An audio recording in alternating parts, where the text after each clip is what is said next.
I hope it is not Light and Power. I'm going to come to them. They dug that up. They patched it back very badly. They dug up, there are about 3 spots between the old Vista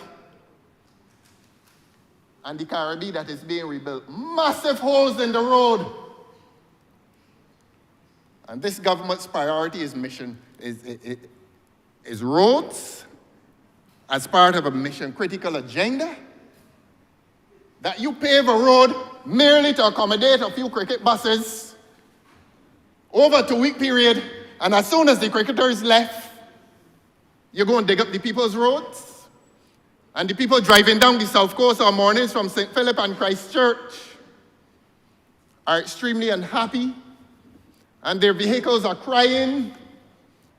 This is the reality of life that is visiting the people of this country. Under a government that is mismanaging public works. But I will come back to the loan with some immediacy. And defy the honourable member for Christchurch East Central to come in here and tell the people of Barbados that garbage trucks, the Queen Elizabeth Hospital and roads are things that are part of their mission critical agenda. There's grievous inattention to garbage collection. There's grievous inattention, no pun intended, to the Queen Elizabeth Hospital. And there's grievous inattention to roads, and when they repair them, 2 weeks later, they dig them up. And you know why, sir? This is happening, Your Honor, because we live in a country in which the right hand does not know what the left hand is doing. That if governance and government in this country was properly managed, the MTW and the utility companies would be coordinated. This is something that has been called for many years in this country, many years. Except that this perfect government finds it impossible to do. And so, you lay the roads with taxpayers' money, and somebody digs them up. And taxpayers' money has to come and patch. A waste of money, but this government distinguishes itself as a government that pursues wastage seemingly as part of its financial policy. That is what this government is doing.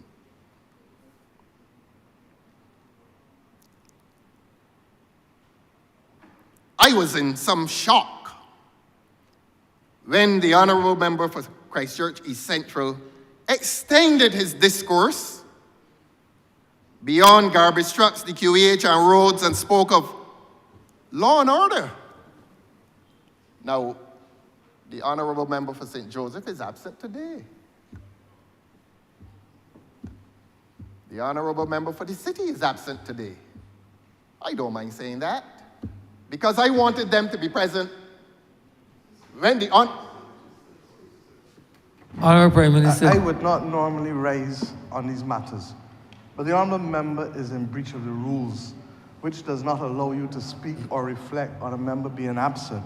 But secondly, for the record, the mother of the Honourable Attorney General has passed, and therefore I would think, and I know that the Leader of the Opposition would know that, and I would think that he would be better than that which he has tried to be just now. Thank you. I'm obliged to the Honourable Prime Minister, and I welcome her. This is one of these rare occasions. The Honourable Prime Minister has reminded this House of the breach of the rules that you should not refer to the absences. I hope I'm not breaching any rule in welcoming her back after an extended absence.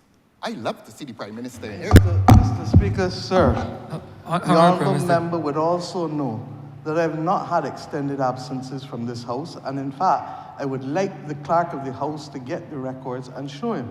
And the fact that I may not speak in every debate is because I have 29 seats in this House that will represent the Barbados Labour Party.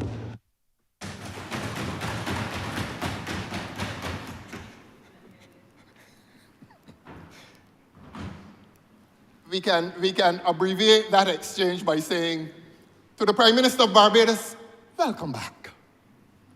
Welcome back, Prime Minister. Yes. And of course, to seriously, yes, before I started, I meant to.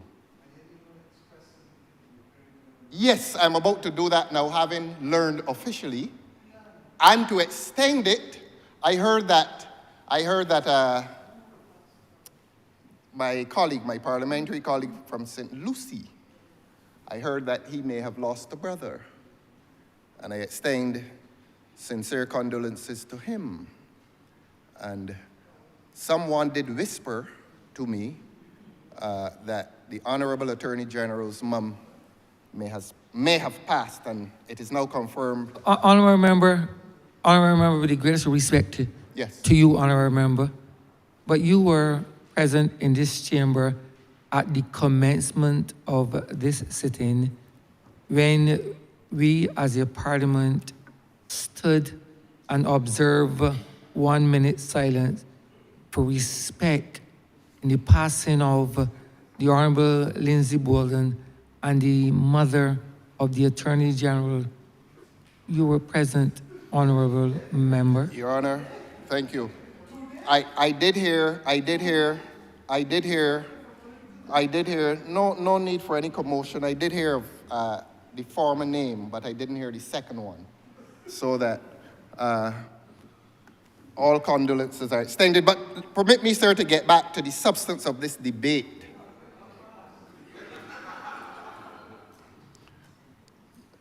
They're very animated, and I love it.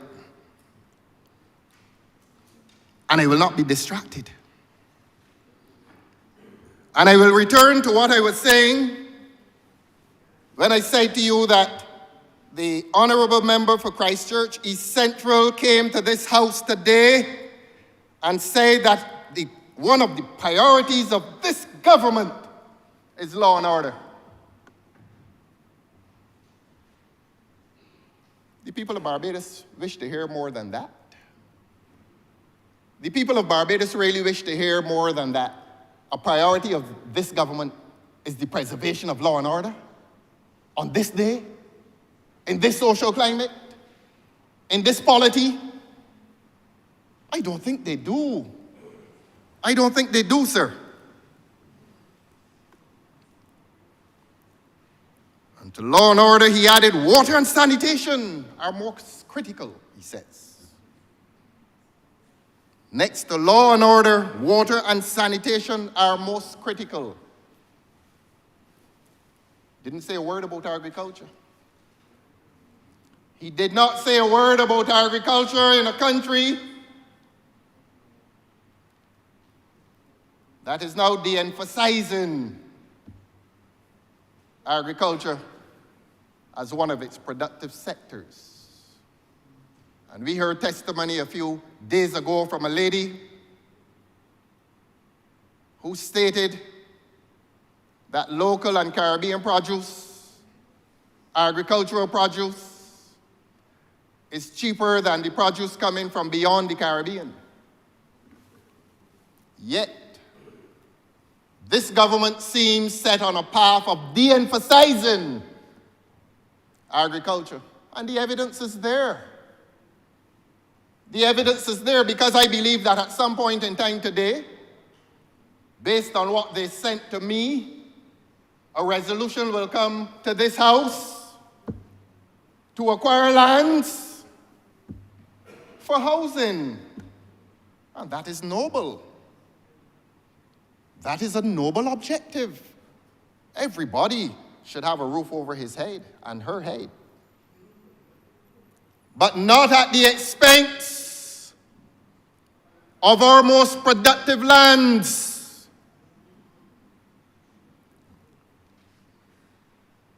And if alternative energy is going to be one of this government's major objectives, and if you're trying to impress the people of this country that alternative energy is the way to go, give the people the assurance that alternative energy will be cheaper.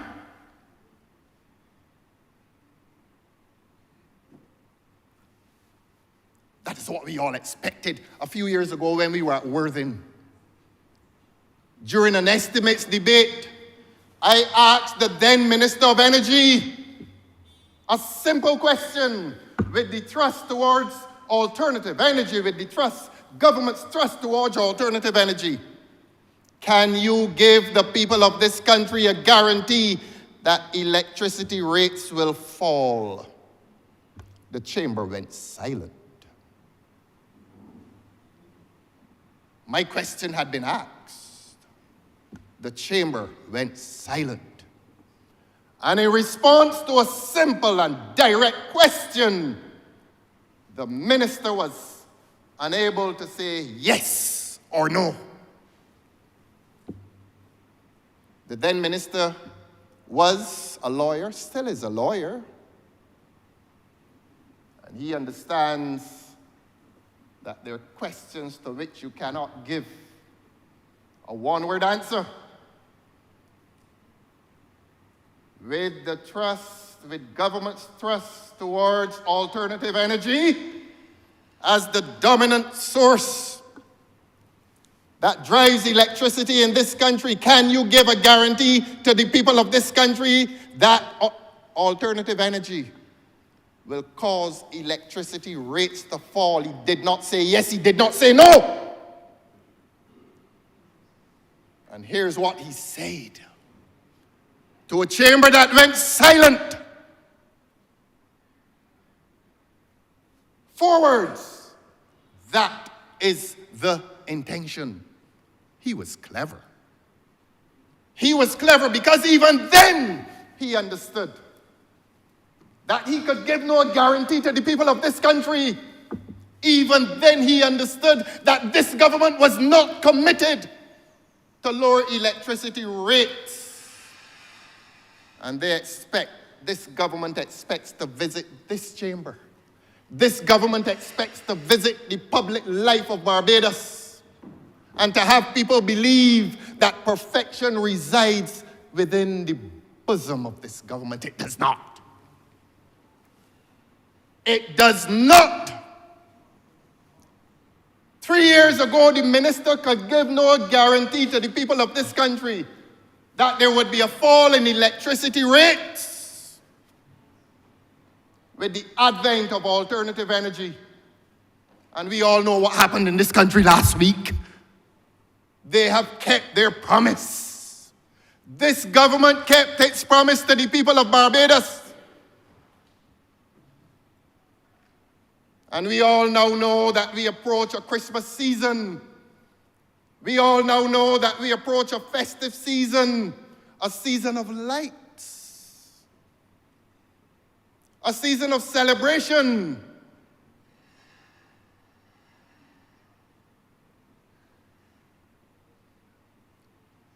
We know that we approach that with the prospect of higher electricity bills, and this government wants the public of this country to believe that perfection resides in this government. It does not. It does not. And we are on the threshold. We are on the threshold of a society that only few will be able to afford its demands. Survival of the fittest is the prospect of life in this country. Survival of those who are only financially fit. And those at the middle levels of this society. And obviously the lower levels of this society will find survival an extremely difficult task. And this government seeks to claim unto itself perfection in governance, perfection in policy. This government, I say no. No. This government is failing the people of this country.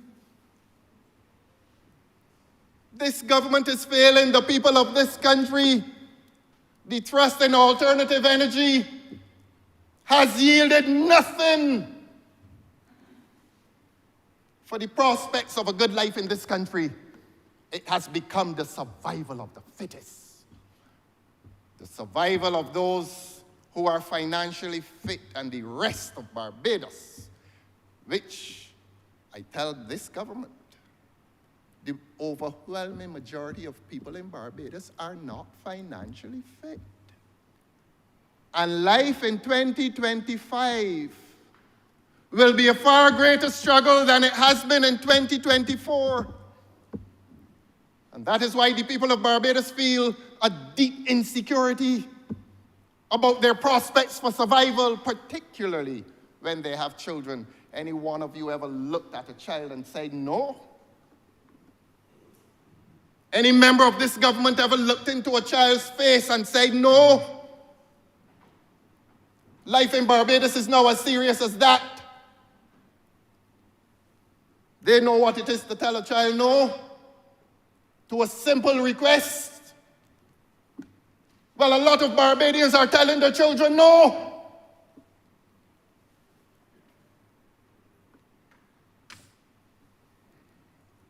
No joke.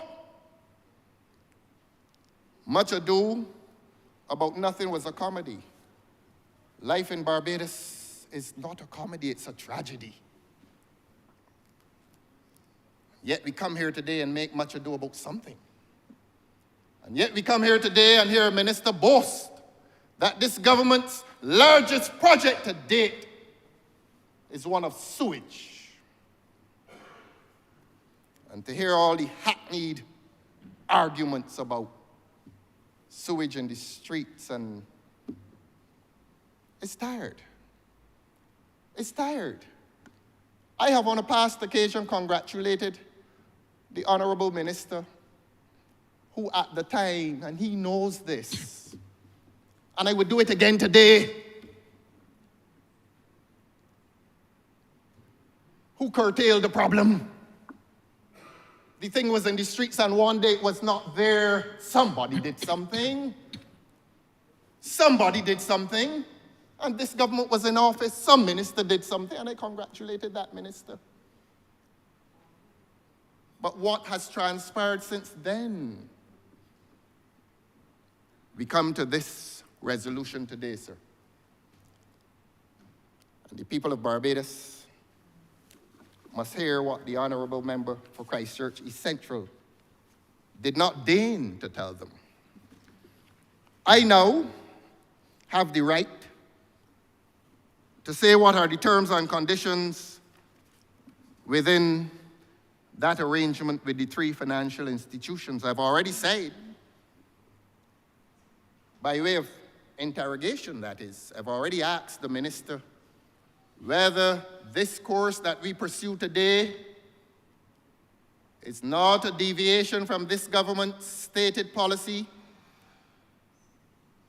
of emphasizing local debt over foreign debt. Today, quite possibly, represents a reversal of that, except that I have asked the minister to answer the question. And I still do. The minister went to the terms and conditions, spent far less time on the terms and conditions, as I submit he was obliged to do, and spent more time on partisan politicking. A hackneyed discussion, a tired discussion, a discussion which has nothing to do with the present plight of Barbadians who went in the sea and trash, nonsense. 6 years later, 6 years later, we're still talking about that. 6 years later, you still come into a parliament and hearing of a lost decade when this decade feels like the last decade for a lot of Barbadians.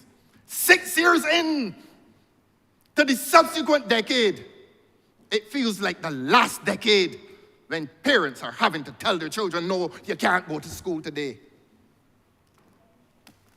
and we think this is a comedy, we're in the midst of a tragedy. And if Shakespeare had to write about it, even he would not enjoy the turbulence, the chaos, the dangers, the toils and snares that visit the lives of the people of this country. And this empty and sterile politicking that visits public discourse is doing nothing for the people of this country. Tell the people of this country what is their plight. Tell the people of this country what are the government's plans. I go back to the terms and conditions of this loan.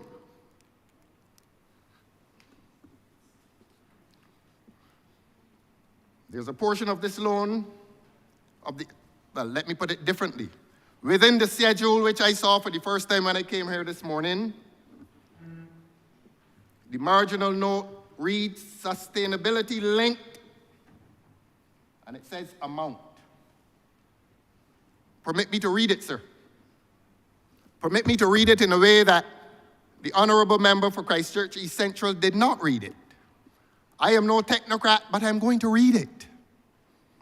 For any period commencing after the first amount, SPT observation date, if the borough fails to meet the sustainability performance targets by the immediately preceding SPT observation date, an amount payable in arrear equal to the product of A, the outstanding BBD loan principal amount at the start of each loan interest period, B, the sustainability link rate, and C, the BBD loan day count fraction. Beg your pardon? Didn't hear you.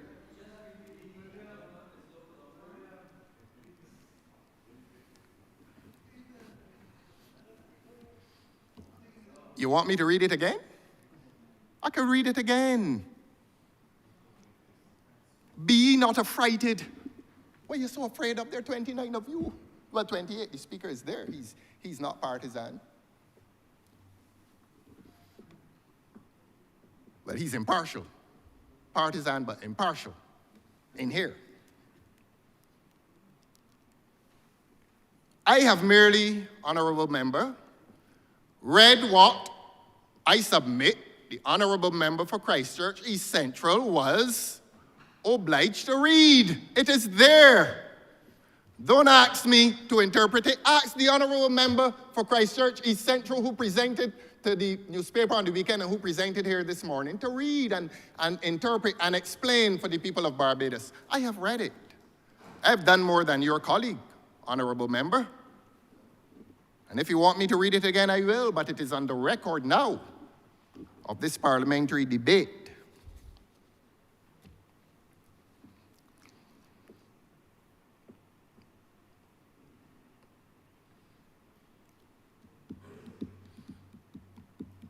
The honorable member did make reference to the interest payments. Why are you all so afraid? What is it? What is it? The voice of dissent is so intolerable? I thought y'all were perfect. Well, if a government is perfect, criticism rolls off its back. It's impervious back, like water on a duck's back. What are they so afraid of? Relax. Take the criticism. Take the criticism. Are you perfect? Take it. Don't point at your watch. Take the criticism. Stop believing that every time somebody criticizes this government, it is a stake driven through the heart of the government. Take the criticism. Unless you begin to believe your own myth, the myth of your infallibility, the myth of your perfection. What? Why are you so insecure, government? Why?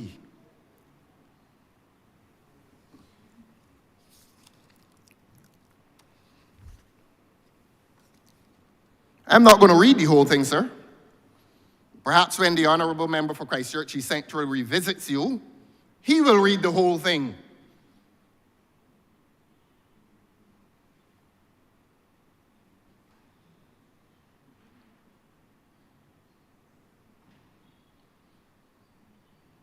I'm not even going to read the portion that speaks as the closing costs, the portion that refers to legal fees. Let the people live. Let the people live. But it is here, it is a document that comes to this House. And when the Honourable Member returns, let him read it. Let him read it exhaustively so that the people of this country understands in some detail what is happening with their future. Not with a recent past. Not with sterile political speeches about storms and lost decade. And come to the people of this country and tell them about their present and their future. That's what this government needs to do. A government ought not to derive its legitimacy from the successes or failures of the past. Let this government be judged on its own record. And if there's success, you will be judged on that. And if there's failure, you will equally be judged on that. And do not be afraid.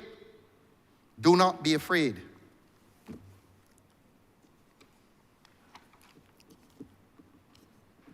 And so, Your Honor, I want to remind this country that these arrangements are nothing new. I want to remind this country, as I did earlier, that arrangements of this genus were done first in 1987 between a U.S. entity and the Bolivian government. It is nothing new. I come to the people of this country with the reminder that there has been no reinvention of the wheel. This wheel was spinning for a long time. I come to the people of this country with a reminder that this government seems to have started to believe its own myth.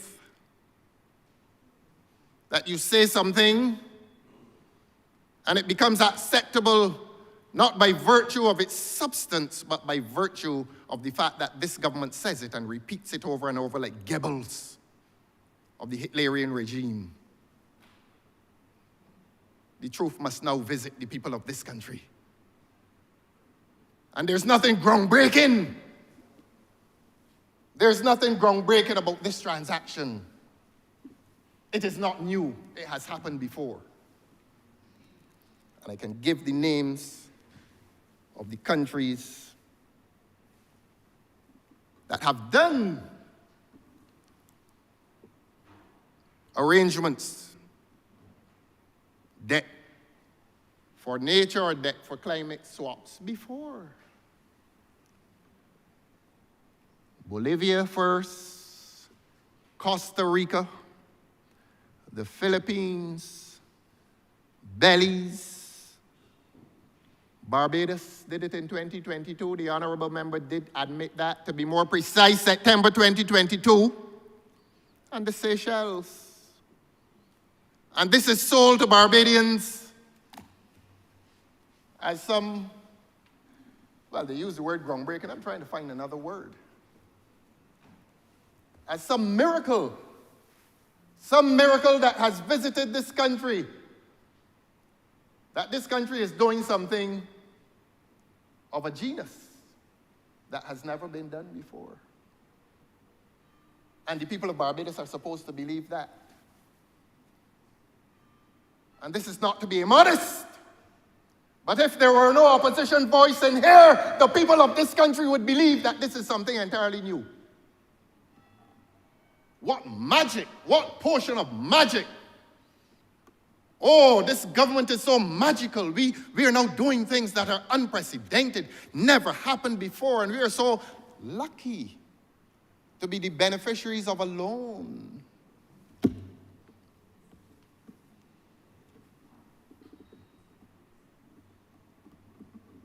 And this is how this government functions, on a myth. And the harsh reality is that life in this country becomes harder from day to day. Ask the average Barbadian. When this government extricates itself from self-congratulation, when this government visits the reality of honest debate, when this government visits the reality of life that is confronting Barbadians from day to day, when this government understands that beyond all these pretty words, this pretty language, that the people in this country are suffering.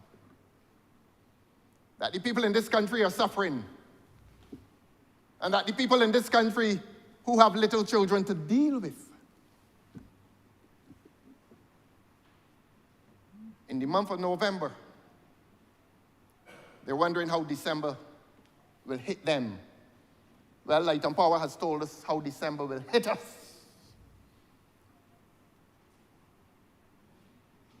Light and Power has told us how December will hit us. And I have nary a word to say about the Fair Trading Commission. It is a quasi-judicial body. It is an entity of the state. And I don't think that it is proper for me to come in here and use the freedom of parliamentary speech that I enjoy here, much to the chagrin of some people. But they will have to continue in their discomfort. But I will not use this forum, this assembly, to castigate the Fair Trading Commission. I know how I feel. I know how I feel about the decision. But you know, sir, that I've been a lawyer for 40 years. That's a long time. And I understand my responsibilities, even as a lawyer, even as a parliamentarian. And even in my disagreement, it is not for me to use this assembly to castigate any member of that Fair Trading Commission. Except, sir, that I want to say to the people of Barbados that the relationship between this government and the Barbados Light and Power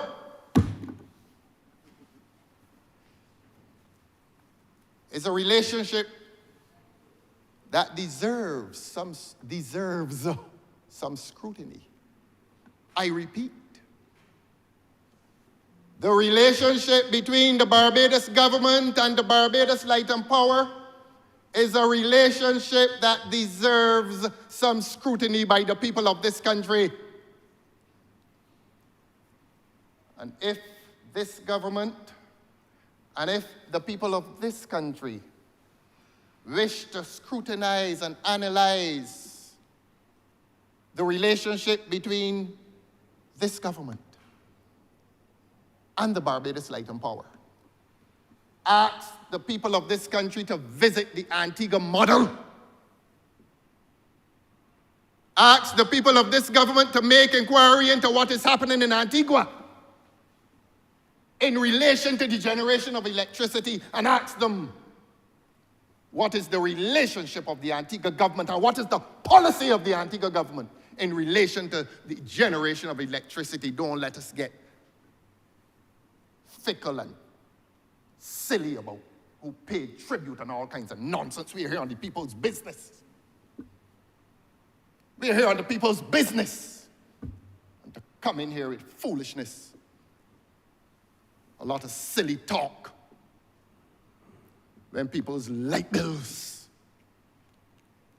is the state, is this government living in condemnation of high electricity bills, nary a word. Government, state your position to the people of Barbados. Say how you as a government feels about the high electricity bills.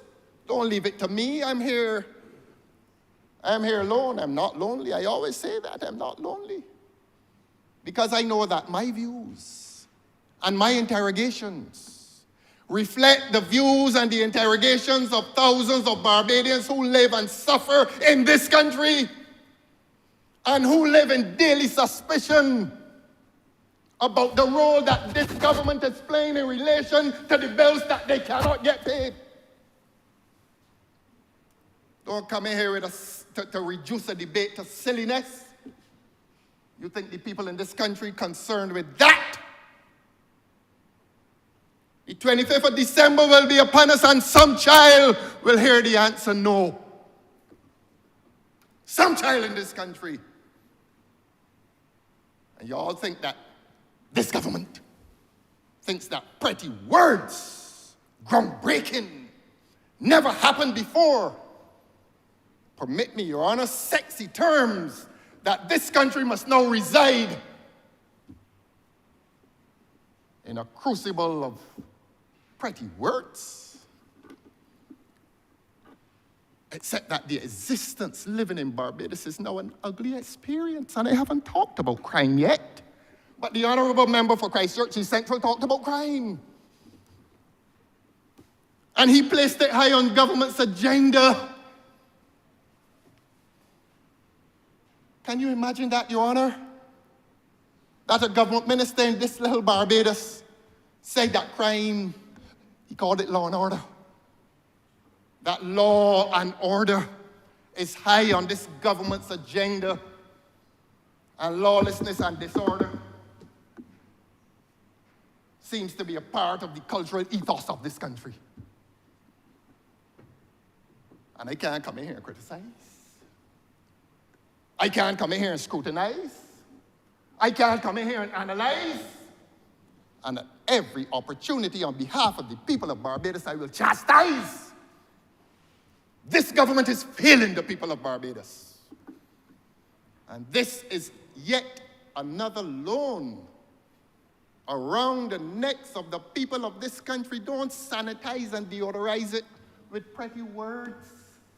It is another loan. Don't enlist the assistance of a popular newspaper to sell it. Sell it in here. Going to the public domain and sell it there. Going to St. Lucie and sell it there. Going to Kingsland and sell it there. It cannot be sold. You can talk pretty. You can talk pretty. You have moved from the stoic to the dramatic. Last saw you dancing and saying you want hope. I don't think any parliamentarian in here blows as competent a trumpet as the Honourable Member for Christchurch East Central.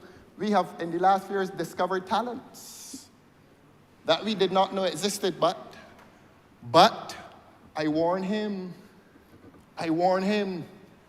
be careful, my friend, how you show those talents. Everybody, I may be pleased. I may be happy that you're such a talented man, but there are others less talented than you, but more ambitious. And although you may not be ambitious, their interpretation of your ostentations may lead them to cut you at the knees. Be wary, my friend. Be wary. But this is not about you. This is about the people of Barbados. This is about the people of Barbados who are burdened by yet another loan. This is like a cannonball wrapped in foil paper. Still heavy. Still a heavy burden in the hands of the people of Barbados. It's another loan. And you can try to sell it in pretty language. Debt for climate swap. Call it whatever you want. My friend, Your Honor, it's another loan.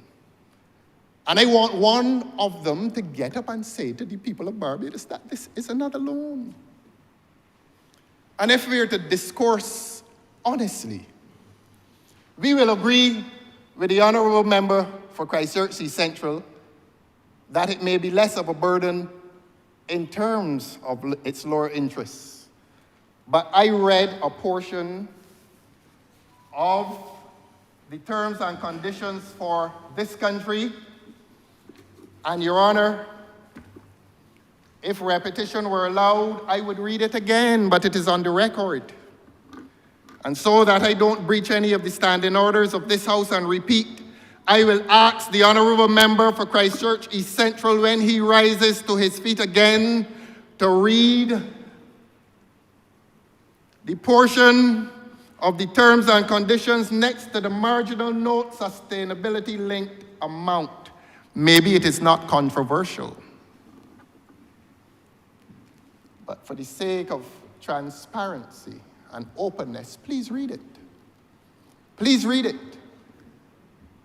Extricate this debate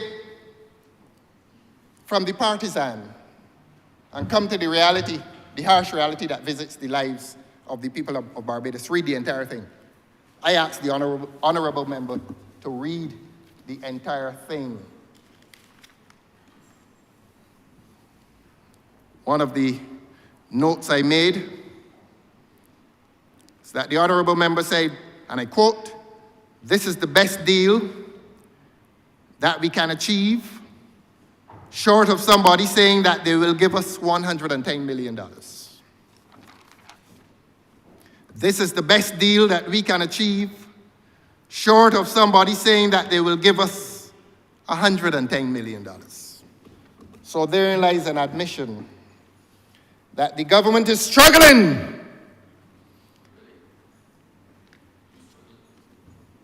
And that they're looking, like everybody else, for the best deal. And he says, this is the best. This is the best, short of a gift. Well, convince the people of Barbados that yet another loan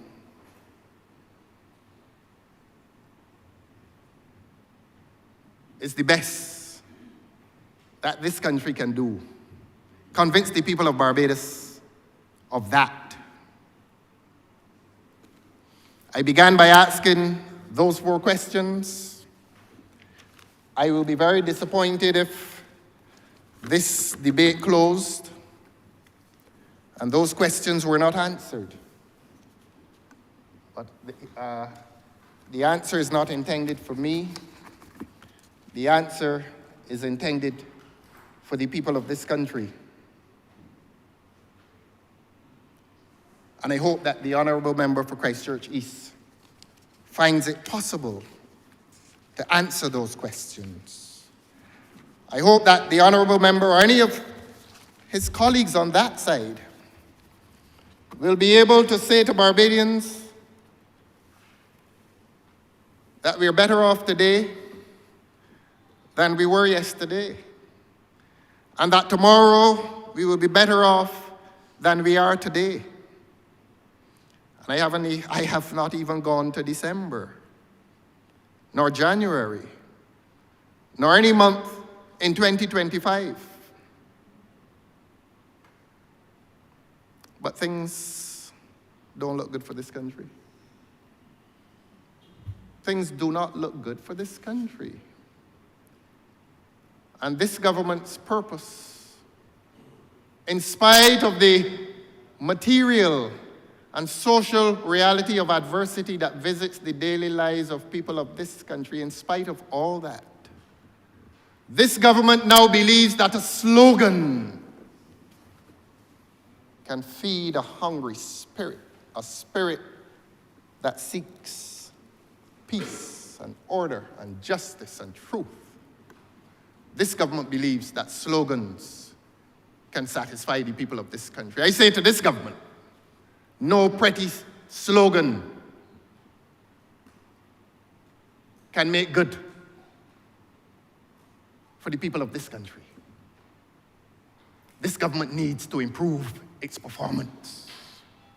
This government needs to improve its performance beyond pretty words. This government needs to seriously get down to the business of governance 6 years into government. That is what this government needs to do. That is what this government needs to do. And I repeat, the mere fact that this government relies on slogans is an admission that the material reality, that reality that visits people's lives, is unsatisfactory. And that has been the modus of authoritarian governments. That is why, apart from Hitler, Goebbels was the most important minister, and Goebbels was the minister of propaganda.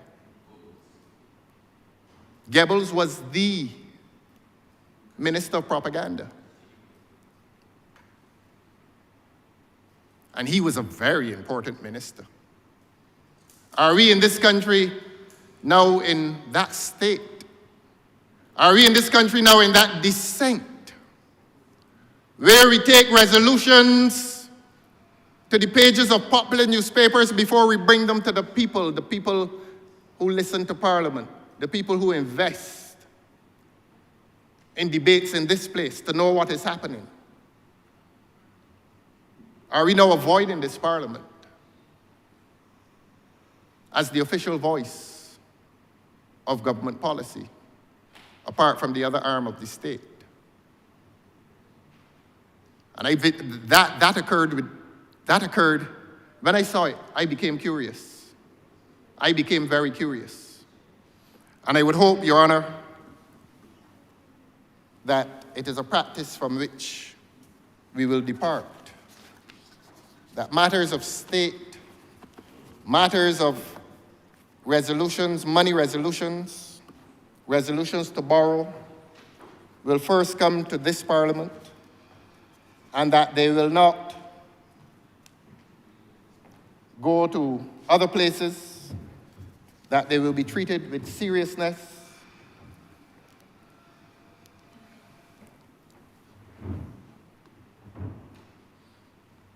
Your Honor, those are the submissions that I've made. I have noted the participants: CIBC, Royal Bank, Scotiabank,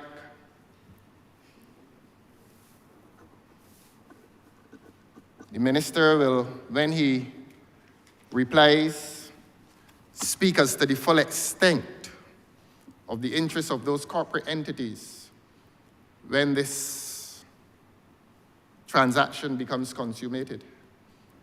He will explain to the country what will be the future, and I say interim interests, of those three entities in relation to Barbados's assets. He will say, not for me to say, he will say.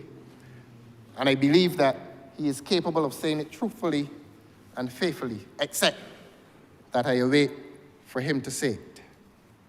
Your Honor, I'm obliged to you for the opportunity. Thank you very much, sir. Honourable Prime Minister. Thank you very much, Mr. Speaker. Sir, I didn't intend to speak in this debate because I thought that the Honourable Member for Christchurch East Central acquitted himself very well. And I want to congratulate him on what I thought was a first-class speech. But it is important for me clearly to intervene and say a few things. And let me start, because this is not a long speech. Mr. Speaker, I would like the Marshal of this House, after I take this resolution, because it is clear that the member either needs to borrow glasses, he says that he analyzes, and that he clearly did not read the resolution before speaking and asking his 4 questions. And what are the 4 questions? In terms of, is the debt increasing? 2, are debt swaps pursued by countries that typically have debt problems? 3, is the government replacing local debt with foreign debt? 4, was it not stated the government's objective to have more local debt? 5, is the admission that there has been sewage pumping into the sea? Mr. Speaker, if there was sewage pumping into the sea, the member of parliament for Christchurch South should go and resign. Because he has responsibility for us with respect onto the roads, sorry, not the sea. He has responsibility, and he at Top Rock 7 years ago, go and listen to the speech. All of a sudden now, because a D is in front of the LP, the Labour Party, he now is in a position where he has to change his mind and his mouth. And I say, Mr. Speaker, this is the kind of thing that concerns me. But we better understand it. Because a resolution comes to Parliament. It is written in the English language. Whereas the government considers it necessary to borrow the sum of 600 million BBD, Barbados dollars. One paragraph. Next paragraph. Third paragraph. Fourth paragraph. No less than 4 separate paragraphs in here refers to the loan in Barbados dollars. But it gets worse. The very schedule dealing with the terms and conditions of the loan make it clear that the currency for which this debt for climate swap is being undertaken is in local currency. But Mr. Speaker, if you believe that the people listening to you have no sense and can't do their own research, then you will come in here and mislead, in my view, because is he going to say in the way that he said he didn't hear what you said when you said you were standing for a minute's silence this morning? Is he now going to tell us that he didn't read what was on this paper here too? Mr. Speaker, this is nonsense. And this is what a serious parliament is being asked to put up with from a leader of the opposition, but he goes further. Because his contention is nothing to do with the substance of the debate, nothing to do with the fact that $220 million will be spent across 4 projects without a single cent being added to the public debt of Barbados. In other words, Mr. Speaker, the same debt that we were going to pay this year, next year, 2026, 2027, 2028, and I can go on, is the exact same debt that will be paid. The one difference is that on the other side of the balance sheet, you're going to have an asset that is now a tertiary treatment plant that changes what was the situation for the last few decades. The current South Coast sewage treatment plant in his constituency, Mr. Speaker, has only ever separated solids and liquids. It has never treated the liquids. And this government made a determination that in order to solve some problems that we have, one, that we have a shortage of groundwater. It is affecting the Ministry of Agriculture's farmers. That we have, in addition to that, Mr. Speaker, that we want to replenish the aquifers generally because of the shortage of groundwater. Thirdly, Mr. Speaker, that if we have the opportunity to put a renewable energy plant on site to allow us to be able to offset the energy usage in the treatment plant, that we should do so. And Mr. Speaker, to ensure that the water gets beyond just the aquifers to the farmers in St. George and the farmers in St. Philip, that we run a pipeline all the way from Graham Hall, right along the Barbados train line, right up to River Plantation. But Mr. Speaker, I go further, because if you don't know, say you don't know. If you can't read, say you can't read. If you can't ask a question, say that you didn't get a chance to ask a question. But when you highlight now ignorance on stilts, it really embarrasses me that a member of this parliament can so display that such utter ignorance or determination to mislead. And what do I mean, sir? The gentleman said that this is not groundbreaking. If you don't know, say you don't know. This is the first debt for climate swap, sir, that will get back a capital sum up front to build a project up front. And I go further. because he called, somebody gave him a note. I said, check the Bolivian one in 1987. But you know what the Bolivian one in 1987 was, Mr. Speaker? Let us give him the facts. One, that Conservation International, not the government, a non-profit entity, went and got a debt for nature swap, having used a grant of $100,000 from the Frank Whedon Foundation to purchase $650,000 of Bolivia's discounted debt. You want me to repeat it again, sir? 650,000. This resolution has a few more zeros than that. 600 million. There is nothing in Bolivia's debt that saw the Bolivian government buying back its debt. There is nothing in the Bolivian debt for nature swap that saw the Bolivian government building a capital asset worth $110 million. $120 million overall with the capital assets and projects. Nothing. But what we have in here is a leader coming in here to throw around some words and pompous say, oh, 1987 debt for nature swap. Go and see the reason why this debt for climate swap took primacy of place to the point where the general manager of CIBC Caribbean Barbados, whose name I did not give you notice of and will not call, but she was present on the main stage at the International Monetary Fund, along with the president of the European Investment Bank, along with the representative of the president of the Inter-American Development Bank, along with myself, to be able to speak to the rest of the world about how we were able to use the repurchasing of debt in order to be able, Mr. Speaker, finance a critical capital expenditure project and companion projects thereto for the first time ever. Now, the fact that it is the first is not here nor there, but what is here is the misleading of the Parliament and the clear understanding that the Leader of the Opposition does not know what he's talking about.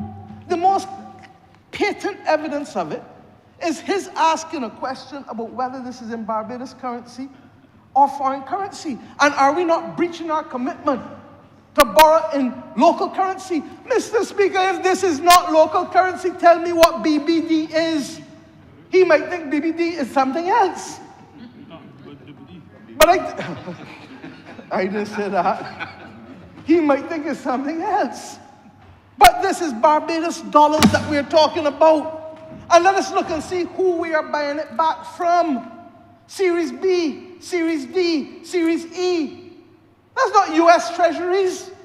It is Barbados treasuries owned by the national insurance, owned by insurance companies, owned by ordinary Bajans.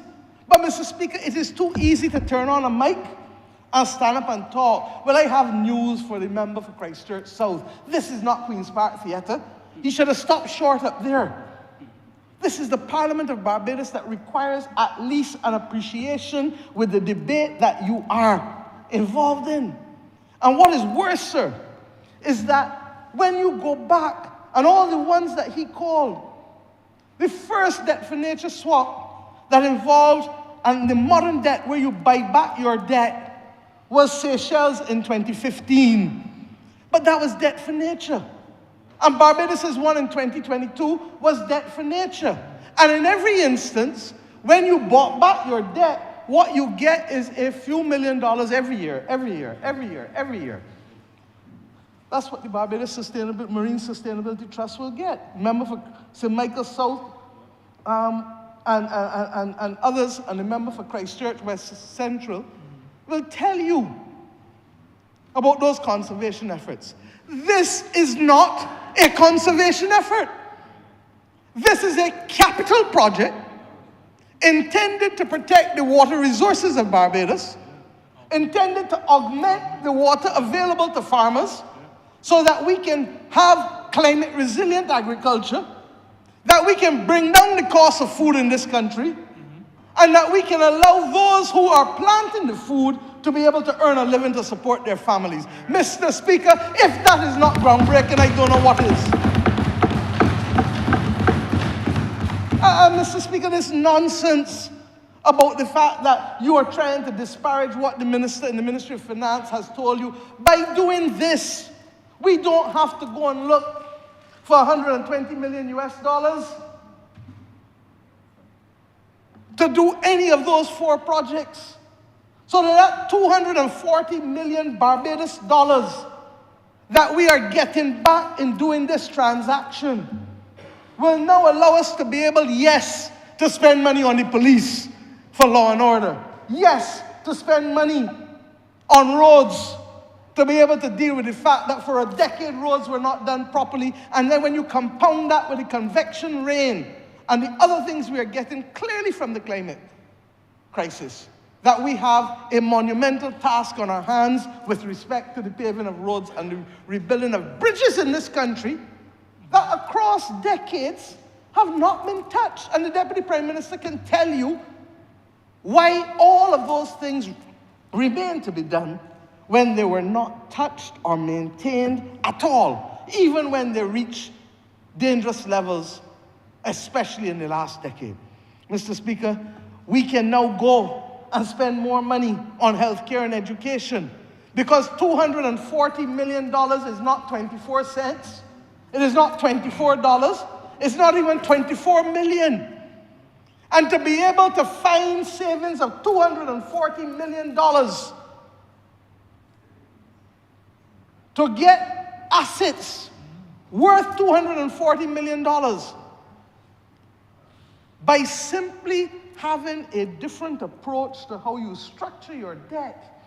What amazes me, sir, is that the Democratic Labour Party has no moral authority to speak on the South Coast sewage treatment plant, no moral authority to speak on debt, no moral authority to speak on half the things that he is trying to purport that he can speak to in here today. But, Mr. Speaker, I am not going to be distracted by that because I want the public of Barbados to judge for themselves. And you know, I have in my past said, let God and time be my judge. And I am prepared to let God and time be our judge. We're not rushing anywhere. There's no election next week, so don't worry. If there was, poor fellas, you'll be in trouble. But I don't even believe in taking advantage of you because we're going to stay focused on the people's business.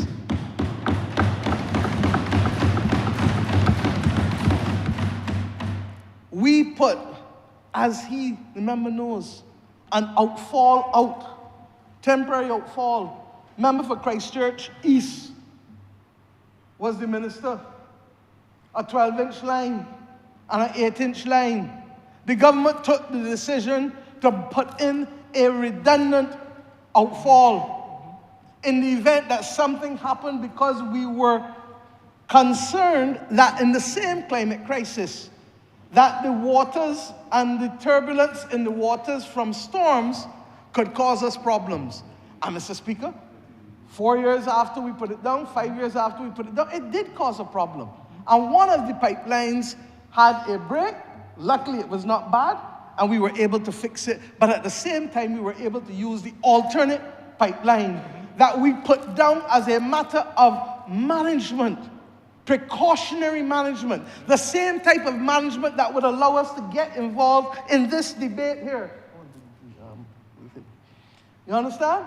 And I'm saying to you, Mr. Speaker, that it is this absence of prudence, this absence of care that continues to distinguish the Democratic Labour Party in its new incarnation.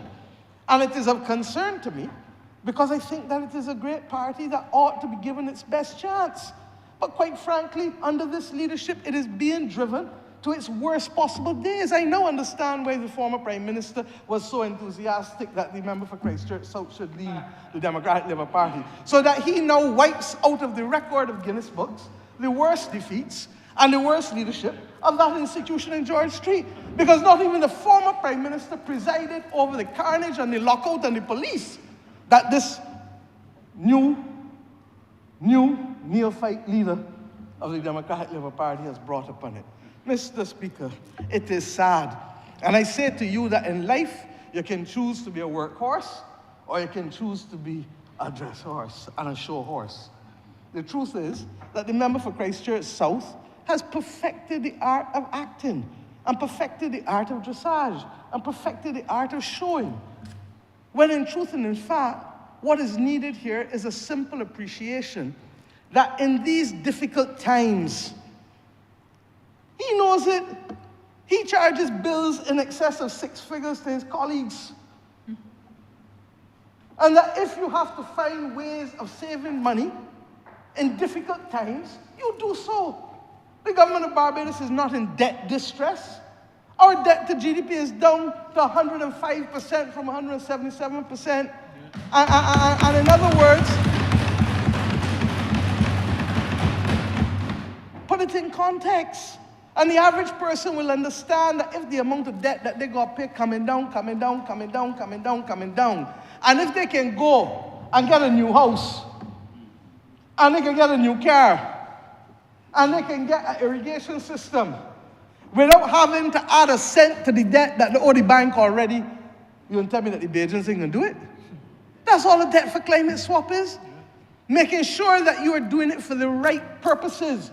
And because of our advocacy on climate, it has meant that we were able not only to get the savings,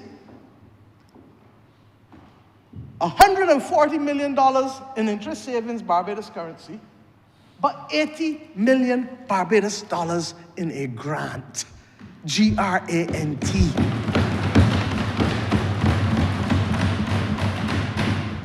But Mr. Speaker, to oppose for the sake of opposing, that is what has been reduced to. And the member can speak on, from larboard to starboard, on everything except what is in the resolution.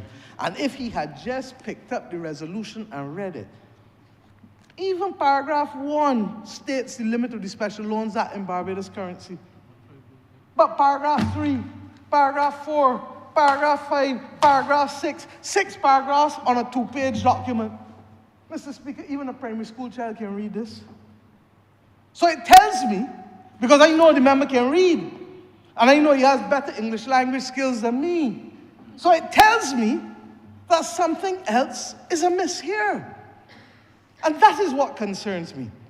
And the bottom line is, sir, that while we are trying to be able to bring relief and create economic opportunities for people from the farmers right back through, this is being poo-pooed purely because it comes from this government. And as to the fact that it was in the newspaper, Mr. Speaker, how many times have you heard the British Prime Minister, Sir Keir Starmer, speak about the budget that his Chancellor, Rachel Reeves, delivered before she delivered it? How many times? How many times did you hear other cabinet ministers in the British government? But I don't even need to leave this jurisdiction. How many times on the day before estimates are laid in this House or debated in this House that you would have political speeches on a Sunday, far less a statement and an interview to the press? How many times? But as a member just pointed out to me, the problem that we are facing here is that the member for Christchurch South only started to pay attention to Parliament when he crossed the floor. He didn't come to Parliament. He didn't know the Parliament. He still don't know the parliamentary rules. And when he purports to know them and quote them about repetition, that was after he repeated everything in his speech 4 times each. No, Mr. Speaker. This honourable chamber deserves better from someone as learned and as senior in age to public life. He didn't come to public life yesterday. He came to public life since 1989. And for him not to be familiar with how this parliament functions week after week after week is an indictment on him, not on the rest of us. But, Mr. Speaker, you ask yourself why and how. Sir, this is a serious issue. Week by week now we live in a season of superlatives. The hottest, the wettest, the driest. This morning I saw the Prime Minister of Grenada touring areas in Grenada that flooded again. There was no named hurricane. There was no named storm. but the damage was done. We know it here every day now. Rain, 3-4 hours, 2 hours, intense rain. Every time I actually feel between St. George right down to Dalkeith, I almost feel like that corridor mark off, because every time you're going across the highway, you see this black cloud, 11, 12 o'clock, 1 o'clock in the day, and bam, comes the rain. And we've spoken about this. And the truth is that if we are going to become resilient in the next decade, we're going to have to spend almost minimum of 11.6 billion US dollars in investment between the public and the private sector. And therefore, it is not a case about being highly indebted. It is a case of being prudent. If you can get a house and a car and an irrigation system on condition that you conserve water, on condition that you use green energy in your house, and you don't have to pay the bank a cent more. Mr. Speaker, you want to take it? Not a cent more. But when it goes now to the level of value, $240 million, and then they throw away comment, oh, this government's biggest capital project is sewage. Yes, it is, because the last government did not maintain the plant. And then there comes a point beyond which a plant can be properly maintained. And once we realize that in spending money to maintain the plant, we could as well upgrade it and make it a tertiary treatment plant and benefit from the water that would otherwise go in the sea. No, Mr. Speaker. No. This is unfortunate. And Mr. Speaker, it is a sign of desperation. It is a sign of desperation of the Democratic Labour Party. It is a sign, Mr. Speaker, of trying to distort and to distract at the very time when the world is facing all kinds of problems that require discipline, require strategic focus, and as it relates to caring for people. Let us get real. The days of being able to create straw men and to fool people and deceive people, mercifully, a lot of our public are educated, and therefore they can discern and understand for themselves. Tell me, and I don't make, in fact, I'm going to ask him and put him to the point. A government that is in bed with the Barbados Light and Power, who got the Light and Power waiting for a license for 6 years, as we follow the law and the processes. A government that is in bed with the Light and Power, who got the Light and Power waiting for a decision on a rate increase that it has not had in over a decade. It doesn't even make sense. The gentleman is just stringing words together for the sake of stringing words. And I therefore end as I started, sir, because I say I wasn't planning to get involved in this debate. But when a member of Parliament, no less a leader of the opposition, who has before him the resolution, and the resolution is stated in Barbados dollars, and then you're going to ask if the government is deviating from its practice of wanting to borrow more local currency? Mr. Speaker, no. We expect even better from him of that. And when you add to that all of the other allegations and all of the other, you mustn't come in Parliament if you talk already about this in the public. Well, guess what? He interested in form in Parliament, and we interested in explaining to people so that people can understand what we're doing for them. That's the difference. And if I have to do it over and over to be able to explain to the people of Barbados, I am not a show horse. Not one.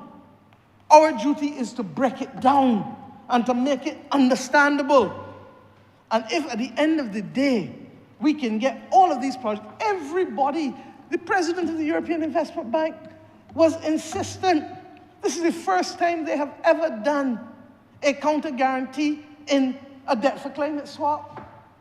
The president of the Inter-American Development Bank knew that the fact that we are taking all of the money, we're not taking conservation savings year by year by year by year, as we have done in the debt for nature swap, that will give us anywhere between 50 to 60 million US, 100 to 120 million Barbados, over a 15-year period.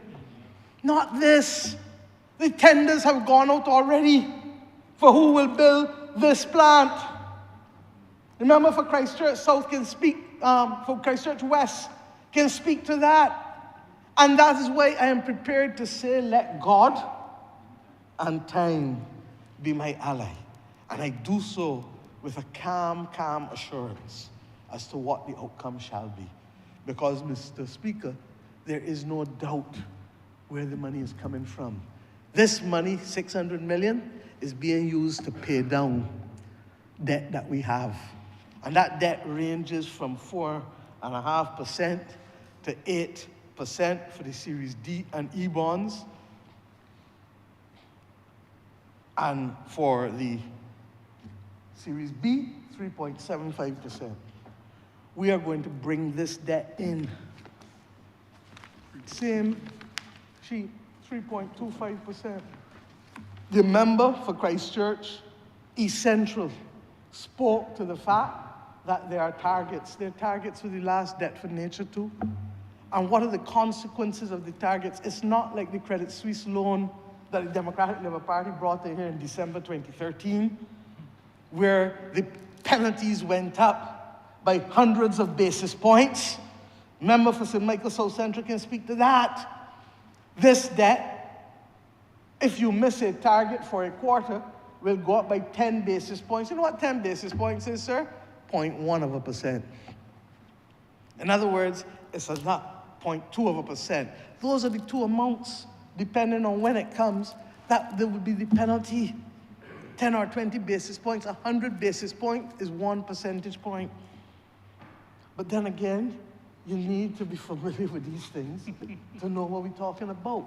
And the reason why it's called a sustainability-linked bond is that basically, so long as you do what you're supposed to do, you're good. If you don't do what you're supposed to do, you'll get a rap on your knuckles, and you try and bring it back in within 3 months, rather than it being a permanent rise. Every time Barbados' debt was downgraded, we had to increase our interest payments by 500 basis points.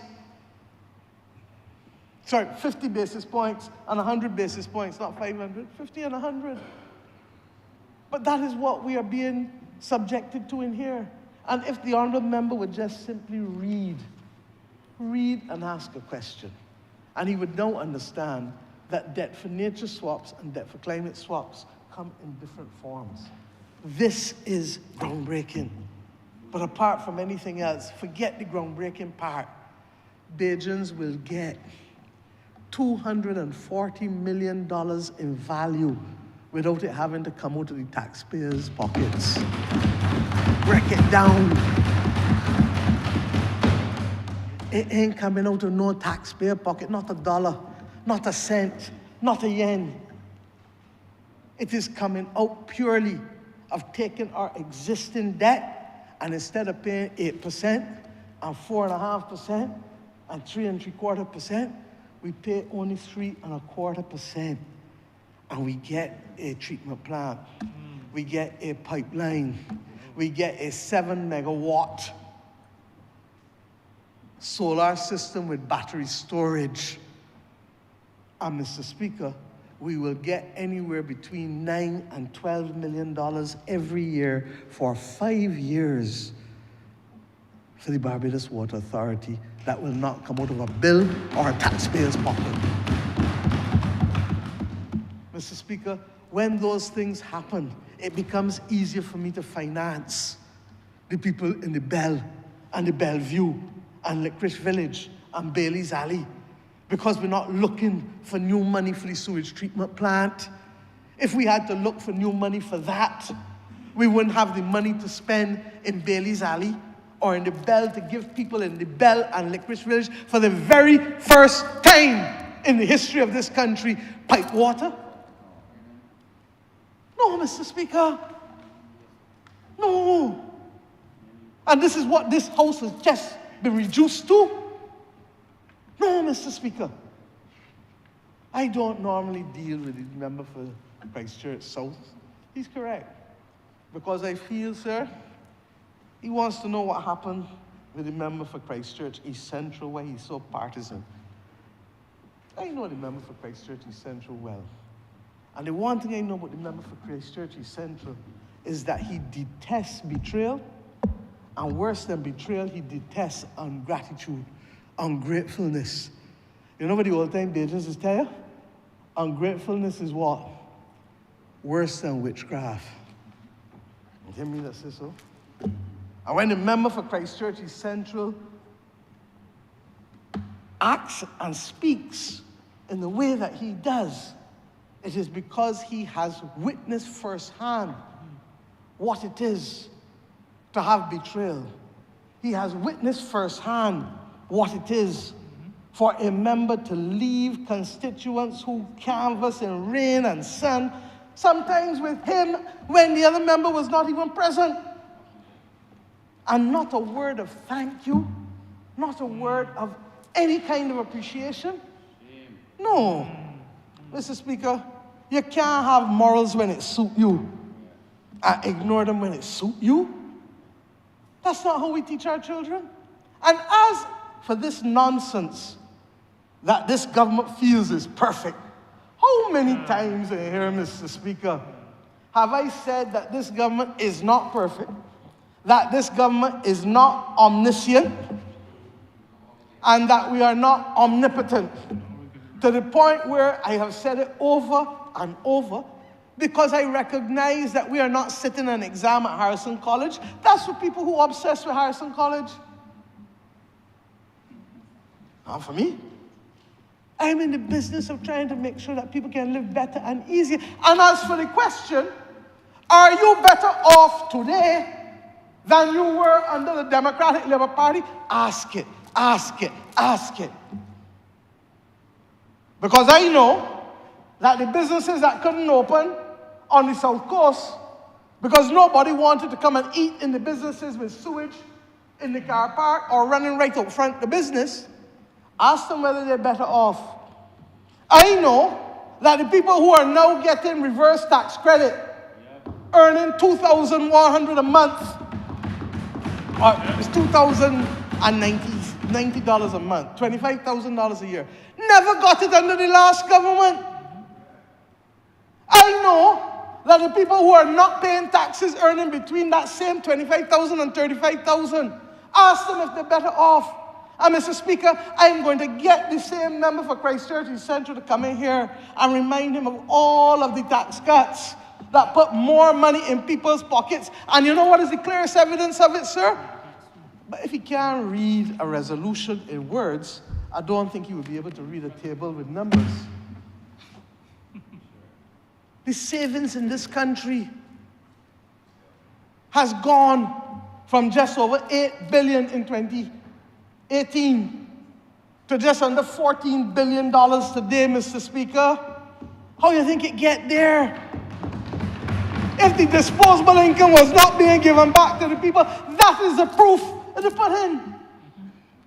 And Mr. Speaker, it is sad. Is he asking the people who didn't have a single bus? Ask the member for St. Michael Southeast. How many buses get by? And then another 30 come in January. He wanted to know about the garbage collection. We too are concerned about it. That is why the government just found $15 million to buy new garbage trucks in this country. And this is not the first time we are buying garbage trucks. We had to buy garbage trucks when we became the government because the last government did not have. They didn't buy buses. They didn't buy garbage trucks. Mr. Speaker, the equipment that the hospital is now concluding the legal work for, $130 million in equipment for the hospital. Are we better off? He heard somebody else say that and win an election and feel that he can do the same thing and win an election. That's why I tell you that this is all now, it's a little too transparent and a little too much for us to take. Because as somebody would say, all that Noah happened under them ain't dead. all that know how they had. I didn't even get to the big ticket one. Ask the people who just graduate from the University of the West Indies. 2018, 2019, 2020, 2021, 2022, 2023, 2024. 7 straight years of graduations where people can graduate freely without having to look for a cent to pay in tuition fees. Are we better off?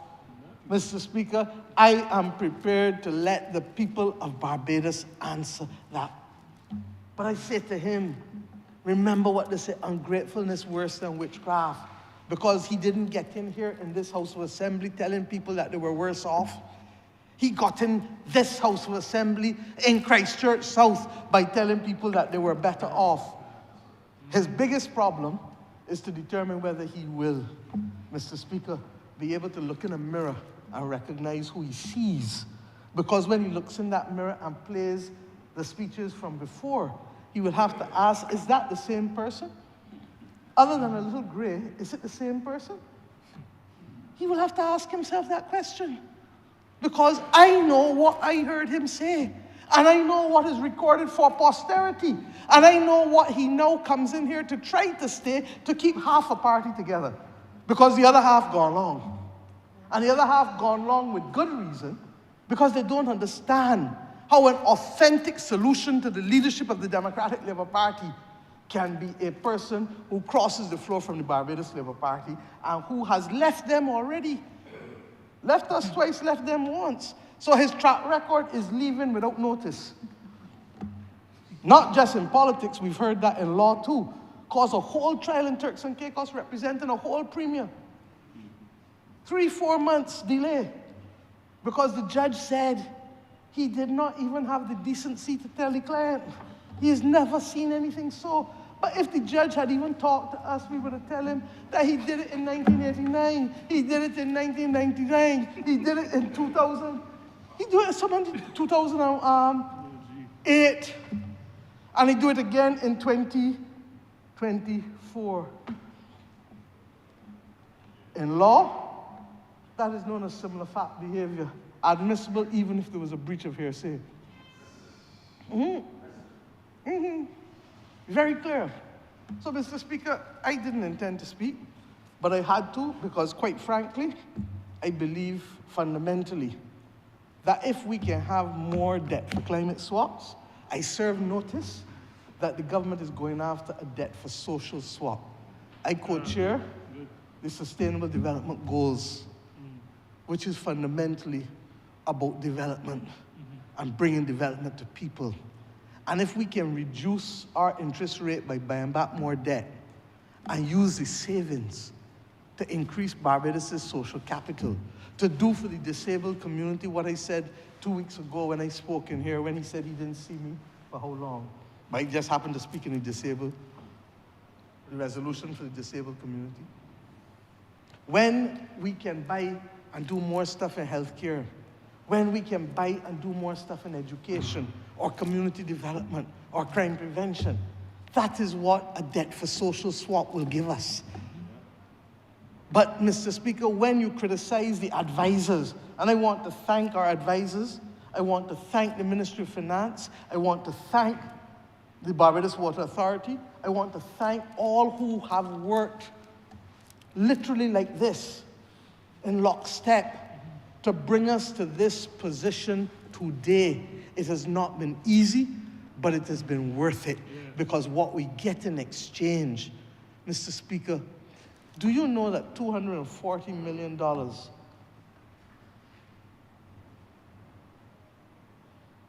I don't want that tonight. $240 million, Mr. Speaker, is the equivalent, and I can put it in context with our revenue. Because clearly, people feel that we're talking about 10 cents and 20 cents in here. And it is important that Bajans have a sense, Mr. Speaker, of what, in relative terms, these 4 projects mean. Because when we see the building go up, we don't necessarily appreciate that the building went up and money was paid. Mr. Speaker, do you know that for the entire year, we don't expect to get more than $490 million in income taxes?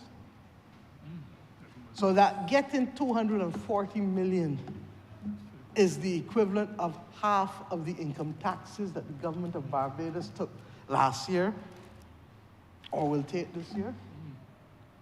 And that's just to give you scale. The debt for nature swap that we did in 2022 will only garner us half of that, but over 15 years. And with the time, the price of money obviously changes because of inflation. In this instance, we draw $240 million immediately up front within the majority now, and the rest to the Water Authority within a 5-year period. Mr. Speaker, the facts speak for themselves. If Latin was allowed in this Parliament, because that seems to be the only language that leaders of the Democratic Labour Party understand, res ipsa loquitur. I am obliged to you, sir.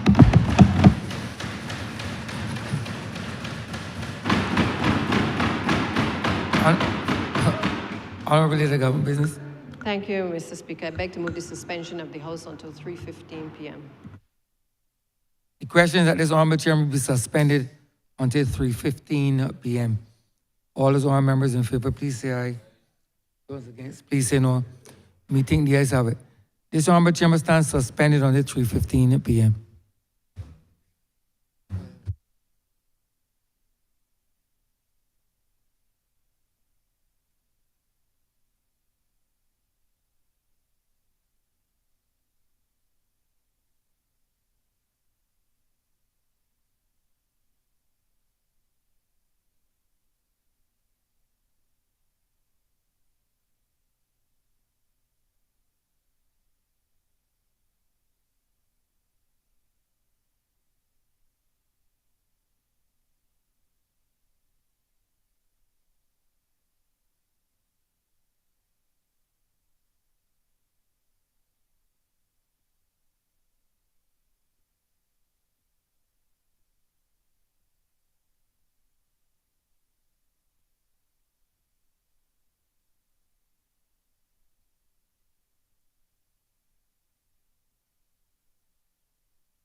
11122, 11122. Levels check.